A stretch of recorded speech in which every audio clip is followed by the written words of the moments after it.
साथियों, मित्रों, हार्दिक प्रेम। आप देख रहे हैं मेरा YouTube चैनल KS सागर। स्वीकार कीजिए अपने हमसफर कमल का अभिनंदन। जय Jinendra.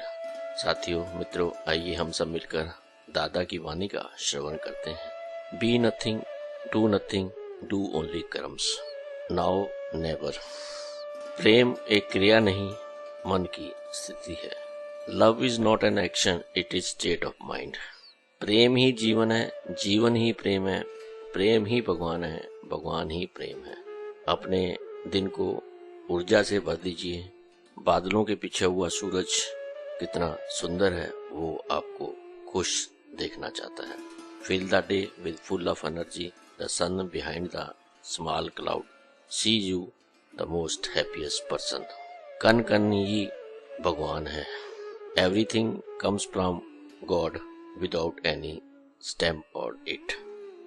I enjoy myself, not the party. साथियों, मित्रों, अभी आपने दादा की वाणी का श्रवण किया। सर्वप्रथम मैं एक प्रेरक प्रसंग के माध्यम से B nothing do nothing karmas पर आपको एक प्रेरक प्रसंग का श्रवण कराता हूँ। एक वृद्ध औरत सत्संग में जाना आरंभ किया। उसे तो कुछ सत्संग के बारे में कुछ पता ही नहीं था, परंतु जब वो प्रथम दिन सत्संग में गई तो वहाँ पे गुरुजी बता रहे थे कि तुम्हें कुछ नहीं करना है, जो कुछ करने वाला है वो परमपिता परमात्मा है, तुम्हें सिर्फ अपने कर्म करने हैं और जो कुछ भी आप करो वो उस परमपिता परमात्मा को अर्पण कर दो। ये बात उस वृद्धा को बहुत अच्छी तरह से मन में बैठ गई। अब उसके बाद से वह जो भी कार्य करती वह उस परमपिता परमात्मा को अर्पण करने लगी। समय बीतता गया, उसके दिनचर्या में सब कुछ भगवान तुझे अर्पण करके ही अपना कार्य को आरंभ करती। सुबह उठती, भगवान तुझे अर्पण। और कोई कार्य करती, दिन में चलना फिरना, उठना बैठना, इवन खाना खाते समय और दूसरी गतिविधियों में भी वह सब कुछ भगवान को अर्पण करके ही अपने कार्य की शुरुआत करती। अच्छे कर्म बुरे कर्म का तो उसे नहीं पता था, लेकिन वह कार्य करती रही और भगवान को अर्पण करती गई। मृत्यु लोक की इस भूमि में उसका जब अंतिम समय आया तो उसने वह भी उस परमपिता परमात्मा को अर्पण कर दिया। देवलोक से जब दूत उसे लेने के लिए आए और उसका खाता वहाँ पे खंगाला गया तो पाया ना तो इसके कोई बुरे कर्म है ना कोई अच्छे कर्म है। लोगों को वहाँ पे बहुत ज्यादा हैरानी हुई।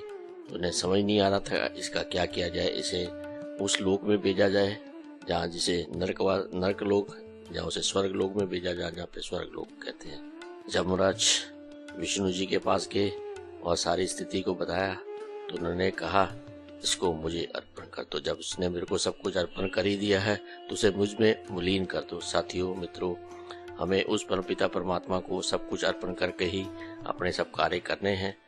मैं कुछ करने वाला नहीं हूँ, सब कुछ उस परमपिता परमात्मा ही हमसे करवाता है।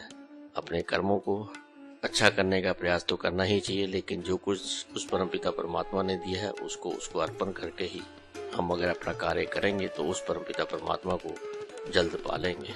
आइए अब हम एक और प्रेरक प्रसंग के माध्यम से फेथ मेक इम्पॉसिबल पॉसिबल पर आपका ध्यान केंद्रित करने का प्रयास करता हूँ।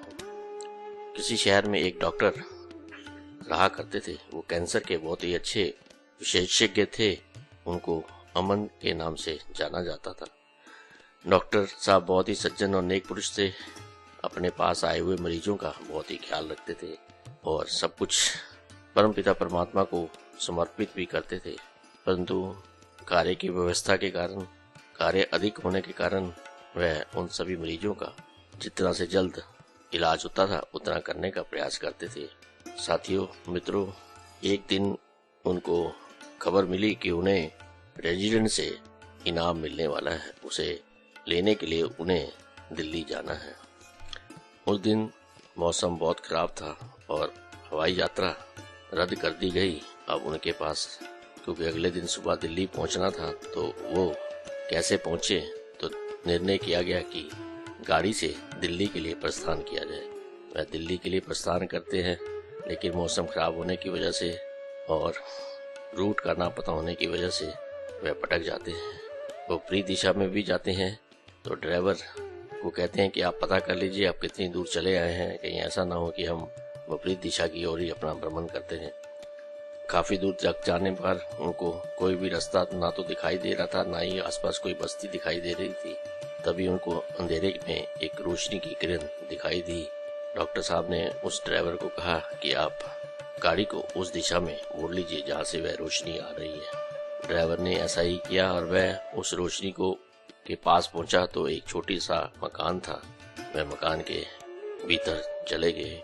मकान के भीतर जाने के बाद उन्होंने देखा बिस्तर पर एक बालक लेटा हुआ है और वह ना तो उठ सकता है ना बोल सकता है। साथ में ही एक औरत उस परमपिता परमात्मा की शरण में अपने आप को ध्यान लगाकर प्रार्थना कर रही है। कुछ देर के पश्चात जब वह परमपिता परमात्मा से अपनी प्रार्थना का अंत करके डॉक्टर की ओर उसने अपना ध्यान किया, तब तक डॉक्टर को कुछ समझ नहीं आ रहा था कि ये बालक ना तो बोल रहा है ना ही कुछ उठ रहा है। डॉक्टर भी थोड़ा सा बेचैन हुआ।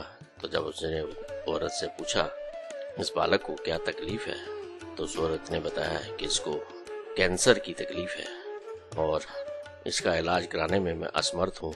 एक ही डॉक्टर है जो इसका इलाज कर सकता है, परंतु उसके पास इतनी काम की अधिकता है और वहाँ तक मेरा पहुँचना भी बहुत मुश्किल है।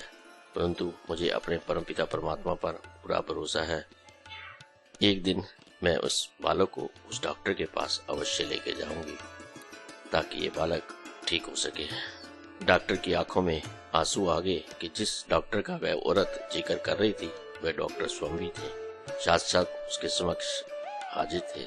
डॉक्टर ने उसको आश्वासन दिया और उसका चेकअप करने के बाद उसने उसका इलाज आरंभ कर दिया। कुछ समय के पश्चात वह बालक ठीक हो गया। साथियों, मित्रों, परमपिता परमात्मा पर किया हुआ विश्वास उसको की इबारत कभी खाली नहीं जाती है। परमपिता परमात्मा हम सबका ख्याल रखता है। जब उसने हमें मृत्यु लोक की इस भूमि पर भेजा है तो वह हमारे जीवन, रहन सहन, अन्य चीजों का पूरा ख्याल रखता है। हमें किसी प्रकार की तकलीफ आने नहीं देता है। Impartial justice is the purest mercy of the God. साथियों, मित्रों, हमें उस परमपिता परमात्मा पर अपना भरोसा बनाए रखना है जिस प्रकार उस औरत ने अपने परमपिता परमात्मा पर भरोसा बनाए रखा और डॉक्टर को स्वयं वहां पर चलकर आना पड़ा और उस बालक का इलाज करना पड़ा। फेथ में इम्पॉसिबल पॉसिबल। साथियों, मित्रों, इसी मंगल कामना के साथ कि आप अपने से प्रेम करेंगे, दूसरों को प्रेम करेंगे, मानवता की सेवा करेंगे, हाथ होगा काम में, ध्यान होगा उस परमपिता परमात्मा में, अपना ख्याल रखेंगे, दूसरों का ख्याल रखेंगे, किसी को दुखी नहीं करेंगे। मैं अपनी वाणी को विराम देते हुए आपके स्वस्थ होने की कामना करता हूँ। आप सदा प्रसन्न रहें, मस्त रहें, हंसते रहें, खेलते रहें, ऐसी मेरी कामना ही नहीं उस परमपिता परमात्मा से प्रार्थना भी है। साथियों, मित्रों, आपको ये कार्यक्रम कैसा लग रहा है इस पर अपनी प्रतिक्रिया अवश्य दें। साथ में इस कार्यक्रम को दूसरों के साथ साझा करें, लाइक करें और इस चैनल पर बने रहें ताकि हम इस तरह की प्रेरक प्रसंग कथाएं, स्टोरीज आपके लिए लाते रहें। आप हमें अपना स्नेह, सहयोग और आशीर्वाद देते रहें ताकि हमारा भी हौसला अफजाई होते रहे। आप समक्ष अच्छी कहानियां, स्टोरीज मैं आपके समक्ष ला सकूं। एक बार फिर आपका हमसफर कमल शुभकामना के साथ कि आप हमेशा स्वस्थ रहेंगे, प्रसन्न रहेंगे। आपसे विदा लेता हूँ, मिलूंगा किसी एक अन्य प्रेरक स्टोरी के माध्यम से। आप अपना ख्याल रखिए। आज के आनंद की जय, आज के आनंद की जय, आज के आनंद की जय।